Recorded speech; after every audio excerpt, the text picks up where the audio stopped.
कहानी की शुरुआत एक रहस्यमयी रानी से होती है जिसने ताज पाने के लिए अपने सच्चे प्यार को कुर्बान कर दिया। वह अपने पिता का पूरा साम्राज्य चाहती थी, लेकिन जब उसे सत्ता मिली तो साथ आया ऐसा श्राप जिसने उसकी जिंदगी को अंधेरे में धकेल दिया। प्यार, धोखा और बदले की इस कहानी में छिपा है एक ऐसा सच जो आपके रोंगटे खड़े कर देगा। तो तैयार हो जाइए उस रानी की कहानी जानने के लिए जिसे चाहिए था प्यार और साम्राज्य, लेकिन बदले में मिली सिर्फ तबाही। आज की कहानी प्राचीन मिस्र की एक अत्यंत भयानक और महत्वाकांक्षी राजकुमारी के बारे में है, जिसका नाम था अहमनेट। ये वही राजकुमारी थी जिसने अपने ही पिता के साम्राज्य को प्राप्त करने के उद्देश्य से न जाने कितने निर्दोष लोगों की जीवन लीला समाप्त कर दी। लेकिन अंत में उसके साथ जो भीषण घटना घटित हुई वह जानकर आप चौंक जाएंगे। इस पूरी रहस्यमयी और रोमांचकारी कथा को हम विस्तार से जानेंगे। तो आइए इस कहानी की शुरुआत करते हैं। यह कहानी आरंभ होती है इंग्लैंड की राजधानी लंदन से, जहां पर जमीन के नीचे रेलगाड़ी की पटरियां बिछाने का कार्य किया जा रहा था। जब निर्माण कार्य के दौरान जमीन की खुदाई और ड्रिलिंग की जा रही थी, तभी श्रमिकों को जमीन के भीतर एक अत्यंत विशाल कब्रगृह दिखाई देता है, जिसमें असंख्य ताबूत एकत्रित थे। यह अद्भुत और रहस्यमयी खोज जल्दी ही समाचार माध्यमों के जरिए पूरे इंग्लैंड में फैल जाती है। लोग यह कहने लगते हैं कि लंदन कभी प्राचीन काल में एक बहुत विशाल कब्रिस्तान रहा होगा। इस कब्र गृह की सच्चाई जानने और गहन अध्ययन करने की जिम्मेदारी दी जाती है एक प्रसिद्ध इतिहास विशेषज्ञ डॉक्टर हेनरी को। जब डॉक्टर हेनरी वहां पहुंचते हैं और उस स्थान का निरीक्षण करते हैं, तो उन्हें वहां की दीवारों पर कुछ शिलालेख नजर आते हैं जो प्राचीन मिस्र की भाषा में लिखे गए थे। इन शिलालेखों को देखकर डॉक्टर हेनरी को यह आभास हो जाता है कि यह कब्रिस्तान इतिहास के एक ऐसे रहस्य को उजागर करने वाला है जिसके बारे में दुनिया ने पहले कभी न सुना होगा। ये दीवारें एक ऐसी मिस्र की राजकुमारी की कहानी बयान कर रही थीं जिसका नाम जानबूझकर इतिहास से मिटा दिया गया था। उसका नाम था अहमनेट। राजकुमारी अहमनेट बचपन से ही शासन करने की इच्छुक थी। वह अपने पिता की अकेली संतान थी और शासन की सभी योग्यताएं उसमें विद्यमान थीं। लेकिन उसकी महत्वाकांक्षा उस समय चकनाचूर हो गई जब उसके पिता ने दूसरी बार विवाह कर लिया और उसकी सौतेली माता ने एक पुत्र को जन्म दिया। उस नवजात बालक को राज्य का उत्तराधिकारी घोषित कर दिया गया। इस अन्याय को सहन न कर पाने के कारण अहमनेट के भीतर क्रोध, ईर्ष्या और प्रतिशोध की भावना ने जन्म लिया। वह किसी भी कीमत पर अपने सपने को साकार करना चाहती थी। राज्य प्राप्त करने की लालसा में वह नैतिकता और सदाचार का मार्ग छोड़कर बुराई की ओर बढ़ गई। उसने काले जादू का सहारा लिया और मृत्यु के देवता सेठ को बुलाने का कठोर और भयावह अनुष्ठान किया। उसका उद्देश्य था अपने सौतेले भाई को समाप्त करके राज्य की सत्ता को अपने हाथ में लेना। सेठ की पूजा और तांत्रिक अनुष्ठान के बाद अहमनेट के पास स्वयं मृत्यु के देवता सेठ की आत्मा प्रकट होती है। सेठ उसे एक विशेष खंजर सौंपता है जो असाधारण शक्तियों से भरा हुआ होता है।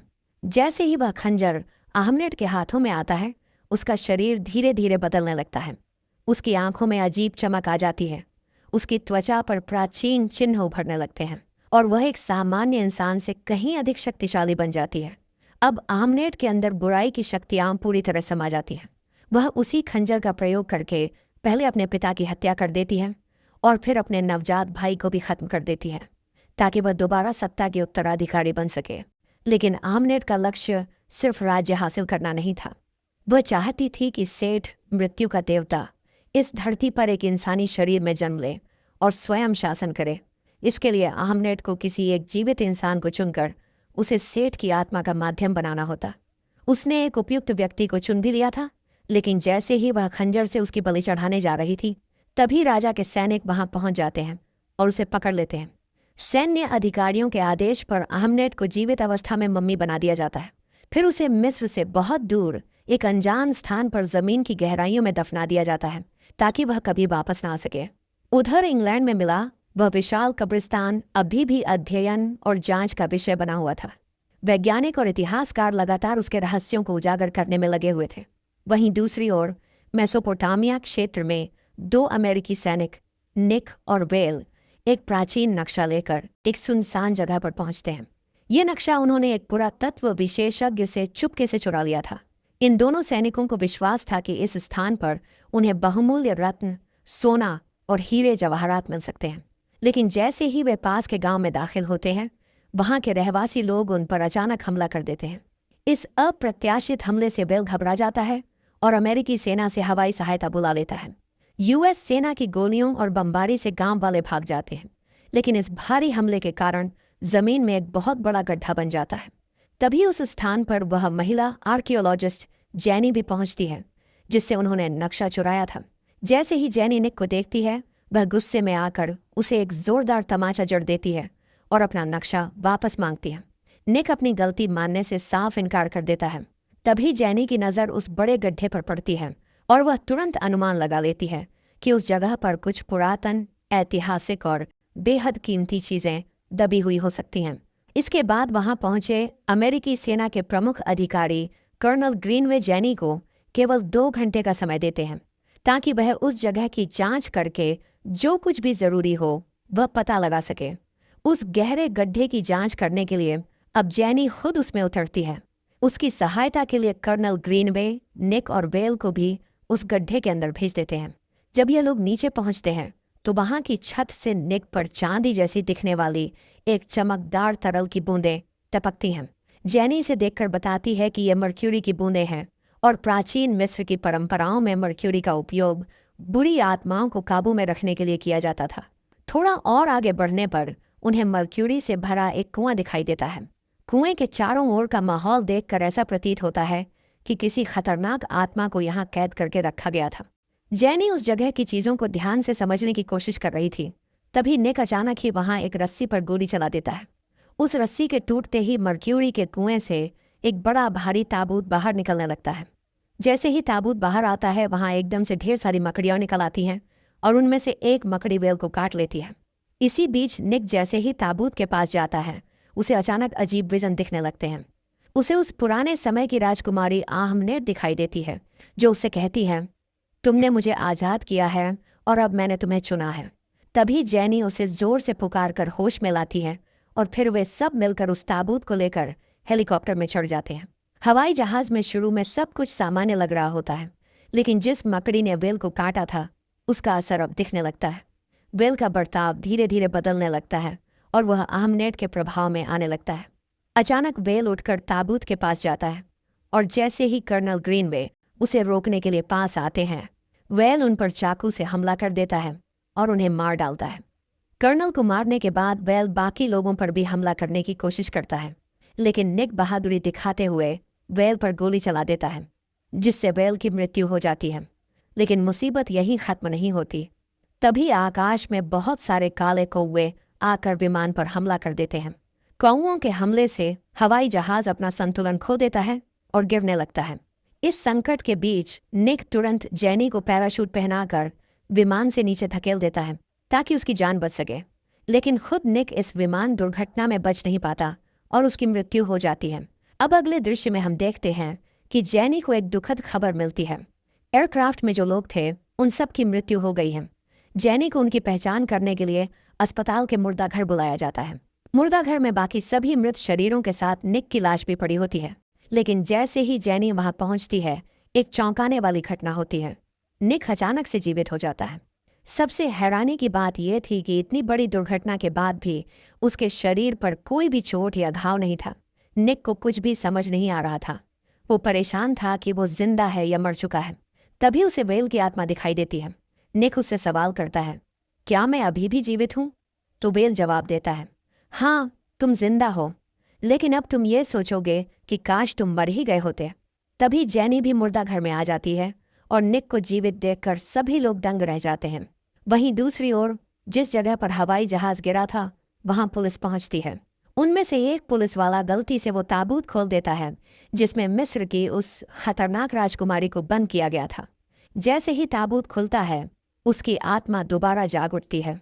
इधर मुर्दाघर से लौटने के बाद निक खुद को बहुत अजीब महसूस कर रहा होता है। वह खुद को सामान्य नहीं पा रहा था। जैनी उसे शांत करती है और बताती है कि वह एक पुरातत्व दल के साथ काम करती है।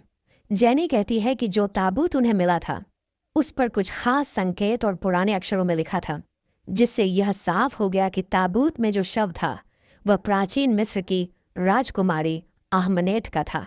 अब उनकी टीम को उस खास खंजर की तलाश है जिसे एक चमकदार मणि से सजाया गया था। यही वही खंजर था जिससे राजकुमारी मृत्यु के देवता को इस धरती पर लाने वाली थी।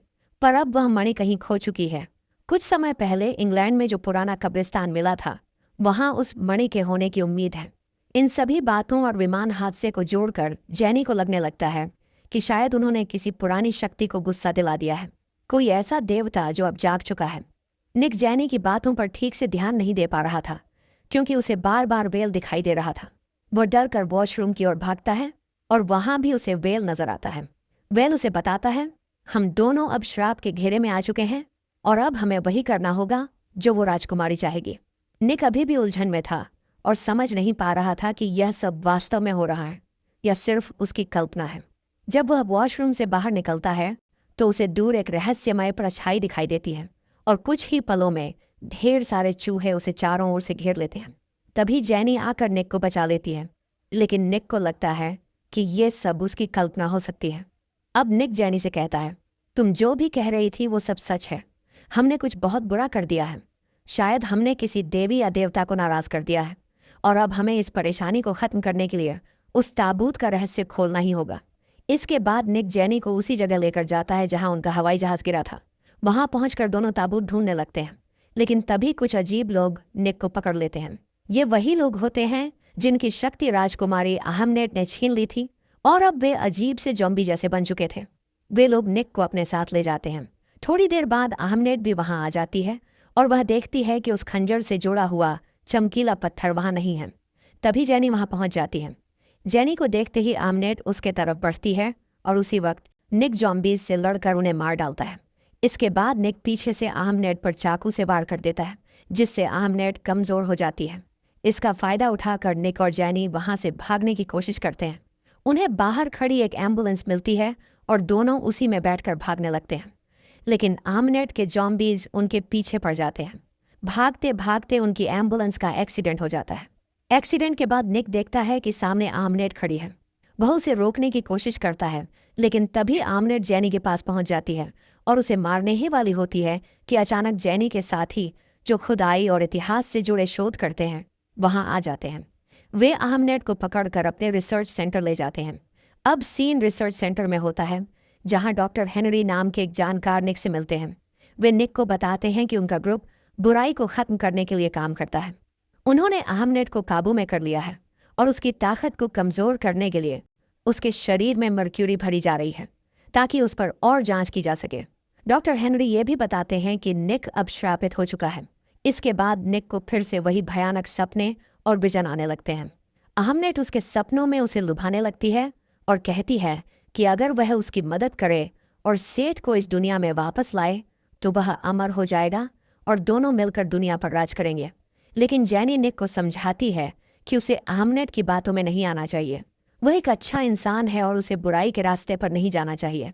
इसके बाद निक डॉक्टर हेनरी से पूछता है कि इस श्राप से छुटकारा कैसे मिलेगा। डॉक्टर हेनरी उसे बताते हैं कि यह श्राप तभी खत्म हो सकता है जब उस खंजर से निक की जान ली जाए। उस खंजर पर जो चमकीला पत्थर है वही सेठ की शक्ति का स्रोत है। दरअसल डॉक्टर हेनरी का प्लान ये था कि वे जैनी का इस्तेमाल करके निक को वहां लाएंगे, फिर उसकी जान लेकर श्राप को खत्म करेंगे और आहमनेट की शक्ति को काबू में करके रिसर्च करेंगे। लेकिन जैनी को डॉक्टर हेनरी की ये योजना पता चल जाती है। इससे पहले कि वह कुछ कर पाती, डॉक्टर हेनरी को उनकी बीमारी का दौरा पड़ जाता है। असल में डॉक्टर हेनरी को एक अजीब बीमारी थी जिसमें वे अचानक एक राक्षस में बदल जाते थे। वे अपने शरीर को काबू में रखने के लिए समय समय पर एक खास इंजेक्शन लेते थे, पर इस बार इंजेक्शन देने में थोड़ी देर हो जाती है और डॉक्टर हेनरी का शरीर अनकंट्रोलेबल हो जाता है। वे राक्षस में बदल जाते हैं और कमरे में मौजूद सभी लोगों से कहते हैं कि वे वहां से भाग जाएं। सब लोग बाहर चले जाते हैं, लेकिन निक वहीं रुक जाता है और फिर डॉक्टर हेनरी, जो अब पूरी तरह से राक्षस बन चुके हैं, निक पर हमला कर देते हैं। इसी बीच खुदाई के दौरान मिले विशाल कब्रिस्तान से वह चमकता हुआ मणि मिल जाता है। ये देखकर आहमनेट कुछ मंत्र पढ़ने लगती है और इन मंत्रों के उच्चारण से एक मकड़ी आकर डॉक्टर हेनरी के एक आदमी के कान में घुस जाती है। इससे वह आदमी आहमनेट के वश में आ जाता है और फिर वह डॉक्टर हेनरी को मर्क्यूरी इंजेक्ट करने से रोक देता है। इससे आहमनेट को ताकत मिलती है और वह खुद को आज़ाद करके दूसरों की ताकत हासिल करने के लिए मणि की तलाश में निकल पड़ती हैं। वहीं निक और डॉक्टर हेनरी के बीच लड़ाई चल रही थी, जहां निक किसी तरह डॉक्टर हेनरी को इंजेक्शन लगा देता है और भाग जाता है। इसके बाद जेनी और निक यह तय करते हैं कि वह मणि को तोड़ देंगे, क्योंकि अगर वह मणि टूट जाएगी तो अहमनेट का जादू खत्म हो जाएगा और यह श्राप भी टूट जाएगा। इसीलिए दोनों मणि को हासिल करने के लिए भागते हैं। इस बीच अहमनेट पूरी तरह से आज़ाद हो गई है और पहले से कहीं ज्यादा शक्तिशाली हो चुकी है। वह अपनी काली शक्तियों का इस्तेमाल करके निक को पकड़ने की कोशिश करती है और अब वह पूरे लंदन शहर को अपनी लपेट में ले लेती है। निक का पीछा करते हुए एक तूफान आ जाता है। डॉक्टर हेनरी के लोग उस मकबरे को बंद कर देते हैं जहां मणि रखा हुआ था, क्योंकि अहमनेट अब वहां आने वाली थी। इस तूफान के बीच निक को फिर से अपना दोस्त वेल दिखाई देता है, जो उसे बताता है कि वह जानता है मणि कहाँ है। वेल निक को उसी टनल में लेकर जाता है और बताता है कि उसका काम अब पूरा होने वाला है। वेल कहता है, अगर तुम अहमनेट का साथ दोगे तो हम दोनों अमर हो जाएंगे। लेकिन तभी निक को जेनी की आवाज़ आती है, जो उसके पीछे आ रही थी। तभी मम्मी का हमला शुरू हो जाता है। जेनी पर भी एक मम्मी हमला करने वाली होती है, लेकिन निक उसे बचा लेता है और दोनों वहां से भाग जाते हैं। अब अहमनेट उस कब्र में जाती है और वह लाल चमकते मणि को अपनी खंजर पर लगा लेती है, जिससे उसकी ताकत और भी बढ़ जाती है। निक और जेनी उस टनल से बाहर निकलने का रास्ता ढूंढ रहे थे। तभी अचानक उन पर एक मम्मी हमला कर देती है। दोनों पानी में गिर जाते हैं, लेकिन निक किसी तरह उस मम्मी को मारकर जेनी को बचा लेता है। मगर तभी जेनी के पीछे अहमनेट आ जाती है। निक उसे बचाने के लिए नीचे जाता है और वह पानी के अंदर लंदन रिवर के नीचे एक कब्रिस्तान में पहुंच जाता है। वहां पर उसे जेनी तो नजर आ जाती है, लेकिन उसके पीछे बहुत सारे जॉम्बीज लग जाते हैं। निक इन जॉम्बीज से बचते हुए जेनी को लेकर पानी से बाहर आ जाता है, लेकिन बाहर भी जॉम्बीज थे जो उसे पकड़ लेते हैं। अब निक के सामने जेनी की लाश पड़ी थी, जो पानी में डूबकर मर चुकी थी। तभी अहमनेट उसे अपनी बातों में फिर से फंसा लेती है। निक उससे लड़ने के लिए तैयार हो जाता है, लेकिन अहमनेट उसे बहुत बुरी तरह मारती है। फिर भी निक हार नहीं मानता और अब वह अहमनेट से वह खंजर लेना चाहता है। वह फिर से हमला करता है, लेकिन इस बार अहमनेट कहती है, तुम मौत के देवता बन जाओगे और तब तुम मौत पर पूरी तरह से काबू पा सकोगे। लेकिन निक का मकसद केवल अहमनेट को हराना था, इसलिए वह कहता है, हम दोनों कभी एक नहीं हो सकते। इसके बाद निक चालाकी से वह खंजर छीन लेता है और उसे जमीन पर मारता है। इससे मणि में दरार आ जाती है। निक फिर से ऐसा ही करता है, लेकिन इससे पहले कि मणि पूरी तरह से टूट जाए, अहमनेट उसे रोक लेती है और कहती है, ऐसा मत करो। अगर मणि टूट गई तो सब कुछ खत्म हो जाएगा और तुम कभी देवता नहीं बन सकोगे। यहाँ पर निक एक अहम मोड़ पर पहुंचता है। अब की बार वह खंजर को तोड़ने की बजाय खुद अपने सीने में मार लेता है। जैसे ही खंजर उसके शरीर में जाता है, उसके अंदर सेठ की पूरी शक्तियां प्रवेश कर जाती हैं। अब निक पहले से कहीं ज्यादा ताकतवर बन जाता है और वह अहमनेट पर हमला कर देता है, क्योंकि अब उसके शरीर में सेठ की शक्तियां पूरी तरह से समाहित हो चुकी हैं। वह अहमनेट की सारी ताकत को अपने अंदर खींच लेता है। इसके परिणाम स्वरूप अहमनेट एक मम्मी में बदल जाती है। निक ने यह खंजर अपने आप को सिर्फ और सिर्फ जेनी के लिए मारा था, ताकि खंजर के असर से उसे सेठ की शक्तियां मिल सके। वह इन शक्तियों का उपयोग करके जेनी को फिर से जिंदा कर देता है। अब वह जेनी को बचाने में सफल हो जाता है और दोनों वहां से निकल जाते हैं।